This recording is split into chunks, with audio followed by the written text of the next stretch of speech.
یہ چیزیں بھی جو ہیں یہ آج ہی طے ہونی چاہیے. کل کو کوئی آئے اور اپنی مرضی کرے یہ بات بھی نہیں چل سکتی. اور اس کے بعد جو ہے پھر الیکشن ہوں, الیکشن فری ہوں, الیکشن فیئر ہوں, ان کے رزلٹ کو تسلیم کیا جائے. یہ بھی نہیں ہے کہ کل کو جو ہارے وہ جناب پھر دوبارہ لانگ مارچ شروع کر دے کہ جی میرے ساتھ تو دھاندلی ہوئی ہے, تو پھر کیا بنے گا. تو یہ جو ہے یہ گرینڈ ڈائلاگ کی ضرورت ہے. یہ صرف اب اتنے سمپل حل سے جو ہے یہ مسئلہ حل نہیں ہوگا. یہ رانا صاحب جو گرینڈ ڈائلاگ کی آپ بات کر رہے ہیں تو اس کو سپریم کورٹ کے فیصلے سے بھی آپ نے لنک کر دیا ہے, تو اس کا مطلب یہ کہ یہ تو معاملات جو ہیں پھر اب عدلیہ میں نہیں, ایک گرینڈ ڈائلاگ, اور اس کا تو حکومت ہی انیشیٹو لے گی, جس میں آپ سمجھتے ہیں کہ اسٹیبلشمنٹ بھی ہونی چاہیے, میڈیا بھی ہونا چاہیے, تمام سیاسی جماعتیں اور عدلیہ بھی اس کا حصہ ہو. اس کا آغاز کہاں سے ہو؟ آغاز تو پرائم منسٹر صاحب نے ہی کرنا ہے. انیشیٹو لیں, آج ہی آپ اس کو اناؤنس کریں. عمران خان صاحب آتے ہیں نہیں آتے, باقی سٹیک ہولڈرز تو سارے بیٹھ سکتے ہیں. نہیں, اس میں ایسے نہیں ہو سکتا. یہ میں فیصلے کی بات نہیں کر رہا, میں پروسیڈنگ کی بات کر رہا ہوں. انہی پروسیڈنگ میں اس وقت ابھی بھی تمام تر یہ جو چیزیں سامنے آئی ہیں, اس کے باوجود سپریم کورٹ کا ادارہ جو ہے اس میں ابھی بھی سب کا اعتماد ہے. سب وہاں پہ جو ہے وہ اکٹھے بھی ہو سکتے ہیں, اور بھلے آؤٹ آف کورٹ ہی یہ ساری چیزیں ہونی ہیں, کورٹ کے اندر بیٹھ کے تو مذاکرات نہیں ہونے, اور اسٹیبلشمنٹ نے بھی کوئی بیچ میں بیٹھ کے تو مذاکرات نہیں کروانے. مذاکرات تو برحال سیاستدانوں نے ہی کرنے ہیں. لیکن اس میں یہ جو کردار ہے, یہ کردار ابھی بھی سپریم کورٹ جو ہے وہ بھلے اس کا لارجر بینچ ہو یا فل بینچ ہو, یہ وہی ادا کر سکتا ہے.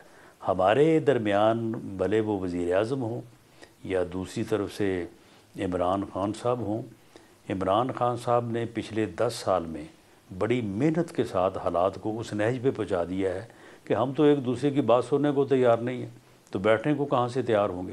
وہ تو 4 سال حکومت میں تھا, اور ہم وہ جو 27 فروری والا واقعہ تھا پلوامہ والا, ہم سارے لوگ جو تھے جا کے ایک حال میں 1.5 گھنٹہ اس کا انتظار کرتے رہے. تو اس نے وہاں پہ اس وقت کے آرمی چیف کو کہا کہ میں ان چوروں سے جا کے ملوں, میں نہیں جاؤں گا اس کمرے میں. انہوں نے کہا جی چلیں آپ ملیں نا, آپ آگے بیٹھ جائیں, ہم نے بریفنگ دینی ہے. کہتا نہیں, میں وہاں پہ جاؤں گا تو میں تو ان کو دیکھنا ہی نہیں چاہتا, میرا اگر بس چلے تو میں تو ان کو ویسے ختم کر دوں. یہ سب سے بڑا مسئلہ جو ہے یہ ملک کا, کوئی اور مسئلہ نہیں ہے, صرف یہ مسئلہ ہے. ان کو اگر ختم کر دیا جائے تو سارے مسئلے حل ہو جائیں گے. تو اس بندے نے اس سیاسی طور پر رانا صاحب, ٹھیک ہے چلیں, نہیں میں یہی کہتا ہوں سیاسی طور پہ, یعنی اب دیکھیں نا سیاستدار نے سیاسی طور پہ ہی بات کرنی ہوتی ہے, لیکن اب ہر وقت یہ کہنا کہ سیاسی طور پہ وہ بھی کوئی بھلا معلوم نہیں ہوتا. لیکن جو میں بات کر رہا ہوں میں سیاست میں ہی بات کر رہا ہوں. تو اب اس کی جب یہ حالت ہے, اس کے ساتھ کون بیٹھے جی, کیسے بیٹھے جی. ایک دفعہ ہم بیٹھے تھے, وہ فیٹ اپ کے قوانین میں ہم نے ترامیم کرنی تھی, یہ ہمارے ساتھ بیٹھے, ہمارے ساتھ ساری چیزیں طے کی. اس کے بعد اس سے اجازت لینے گئے, واپس آ کے جو ہے وہ اپنا جو ہے وہ قریشی صاحب نے, شاہ محمود قریشی صاحب نے کہا رانا صاحب گلاں تے ساریاں طے ہو گئی سی, یہ ہن پاگل نہیں من رہا 280 کی کریے. انہیں تو سانوں دڑاتا, انہوں نے کہا دوڑ جاؤ, میں کوئی گل نہیں منتا. اچھا, یہ ویسے شاہ محمود صاحب پھر اس پہ اس سٹیٹمنٹ پہ بیک ٹریک بھی کر کے تھے رانا صاحب, میں نے بیک ٹریک کیسے کر کے انہیں لائے میرے ساتھ حل پہ بات کریں وہ.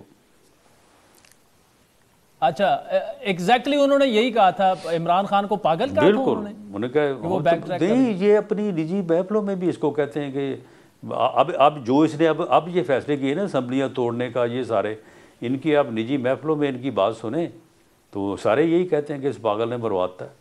رانا صاحب آپ کی گفتگو کا کرکس پھر یہی ہے کہ سپریم کورٹ ہی گرینڈ ڈائلاگ کروائے کیونکہ وہ سب کو بٹھا سکتی ہے, لیکن ساتھ میں بندیال صاحب کے جو وہ ہیں چیف جسٹس صاحب کے نام لیے جاتے ہیں جلسوں میں بھی, آلدو آپ نے تو کہا کہ بڑے بیلنس آدمی ہیں, سنجیدہ آدمی ہیں, لیکن ساتھ میں ایک حلقہ جو ہے آپ ہی کی جماعت کا وہ یہ بھی کہہ رہا ہے کہ جی ان کو اب ریزائن دے کر گھر چلے جانا چاہیے.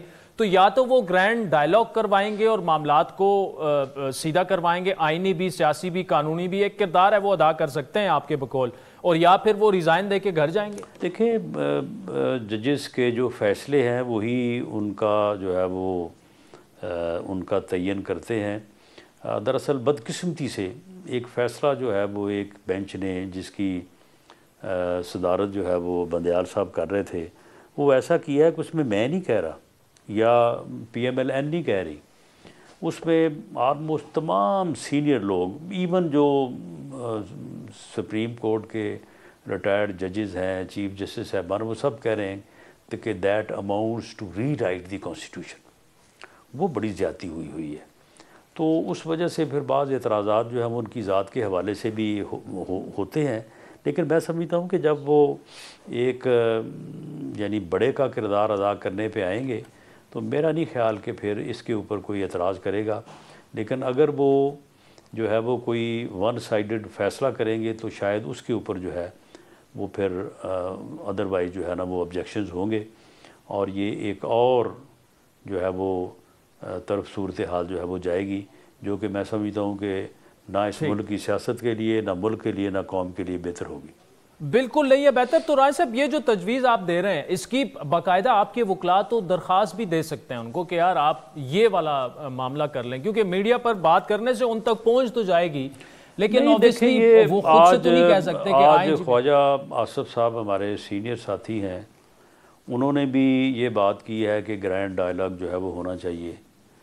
اسی طرح سے وزیر اعظم کا بھی جو ہے وہ یہ ذہن ہے کہ ملک جس صورتحال میں ہے، انہوں نے تو آج سے 5 سال پہلے کہا تھا، انہوں نے اس وقت اس چیز کو فورسی کیا تھا کہ چارٹر آف اکانومی ہونا چاہیے ورنہ یہ ملک بیٹھ جائے گا، اکانومی کا بٹھا بیٹھ جائے گا۔ انہوں نے اس وقت کہا کہ عمران خان آؤ بیٹھیں اور بیٹھ کے جو ہے وہ ہم چارٹر آف اکانومی کریں۔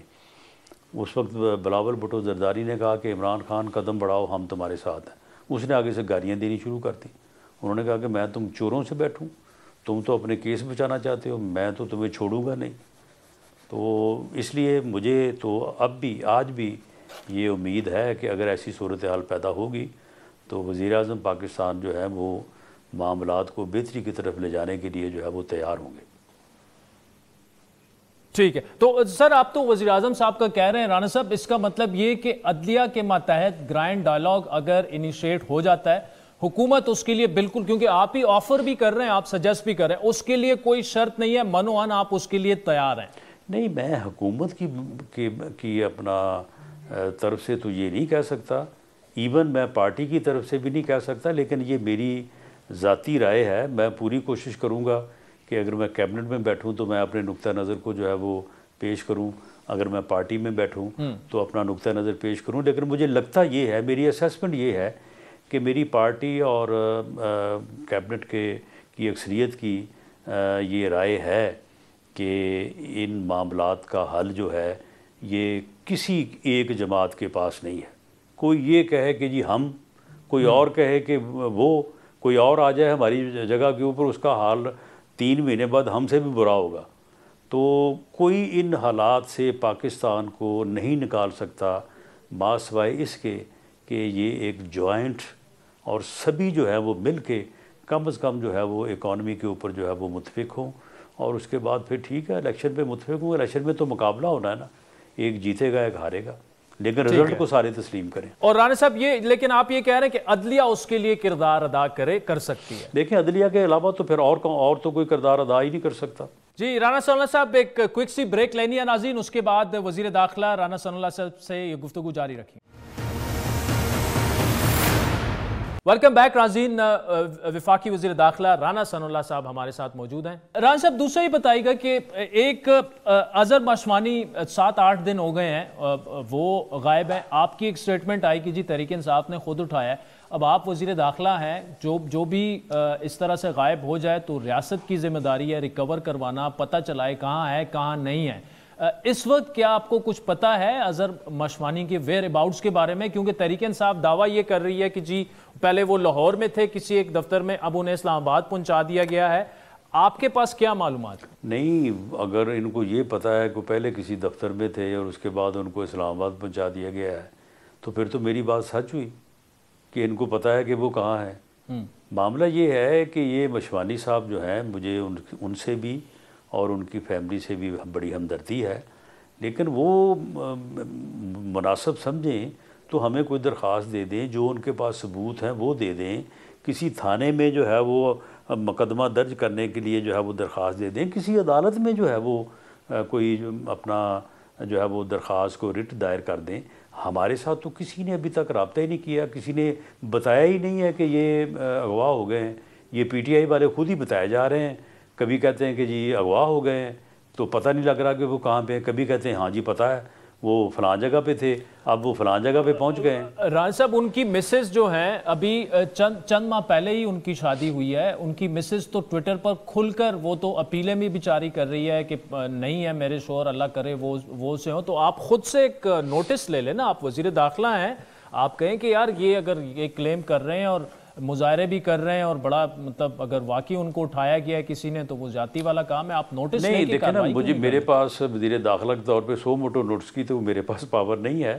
میں تو خود اگر مدعی بن کے یا کسی اور کو مدعی بن کے اس کا مقدمہ درج کرتا ہوں تو یہ تو پھر بعد میں یہ کہیں گے کہ ہمارے ساتھ بڑی زیادتی ہو گئی ہے، یہ حکومت نے زیادتی کیا، ہمارا مقدمہ خود ہی درج کر لیا ہے۔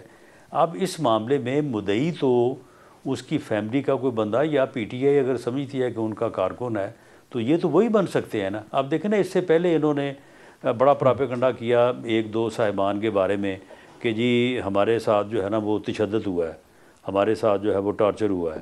اچھا، اب اس کے بعد ان کو کہا کہ جی اپنا آپ میڈیکل کروائیں، نہیں کروایا۔ ان کو کہا کہ درخواست دیں، نہیں دی۔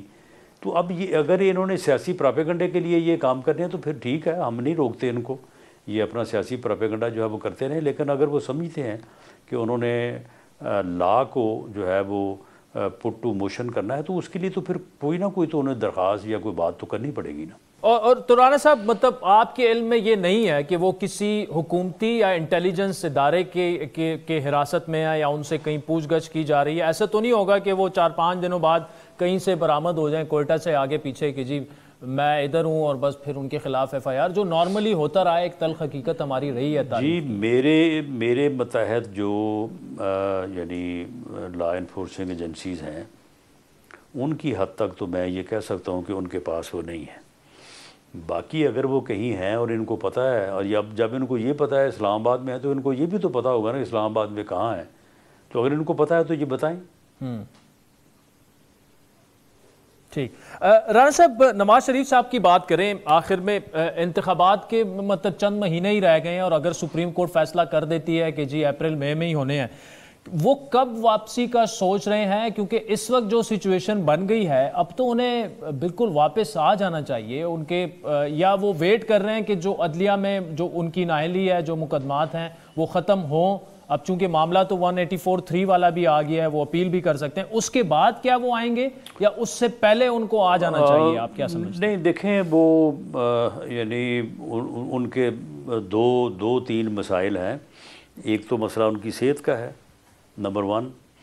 نمبر 2 جو ہے وہ جو ان کی لیگل پوزیشن ہے جس میں یہ 184(3) بھی ہے، جس میں ان کی جو ہے وہ سزا بھی ہے، جس میں ان کی بیل کا مسئلہ بھی ہے۔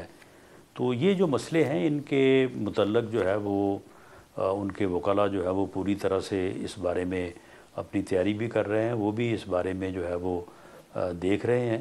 تو وہ جب ان کی ضرورت یعنی الیکشن کمپین کے لیے ان کی ضرورت ہوگی تو پارٹی بھی یہ سمجھتی ہے اور وہ بھی سمجھتے ہیں کہ اس وقت تو ان کا آنا ضروری ہے، تو وہ انشاءاللہ آ جائیں گے۔ رانا ثناء اللہ صاحب، thank you so much for joining اس۔ ناظرین، آپ نے وزیر داخلہ رانا ثناء اللہ صاحب کی تفصیلی گفتگو سنی۔ بڑا کلیئر کٹ وہ کہہ رہے تھے کہ اس وقت نیشنل گرینڈ ڈائلاگ کی ضرورت ہے اور عدلیہ کے تحت یہ ڈائلاگ ہو سکتے ہیں۔ بہت بڑی خبر ہے یہ، اگر انٹیریئر منسٹر یہ کہہ رہے ہیں کہ وہ مذاکرات کے لیے بالکل تیار ہیں، تحریک انصاف بھی ہو، اس میں باقی سٹیک ہولڈرز بھی بیٹھیں۔ کل ہم نے اکرم شیخ صاحب ہمارے پروگرام میں موجود تھے، انہوں نے ایک دعویٰ یہ کیا تھا کہ ان کے گھر 2019 میں جو ڈاکہ پڑا تھا، انہوں نے الزام لگایا کہ اس کے پیچھے جو تھے وہ سابق ISI چیف جنرل فیض حمید تھے، اور پھر سابق army chief general Qamar Javed Bajwa نے آرمی ہاؤس میں انہیں بلوایا اور ان سے معافی مانگی باقاعدہ کہ ہمارے ادارے کے کچھ لوگ اس میں ملوث ہو سکتے ہیں، جو کہ ہمیں ابتدائی سرسری تحقیقات سے پتہ چلا ہے، تو میں آپ سے معافی کا طلبگار ہوں۔ یہ پروگرام آن ایئر ہوا، اس کے بعد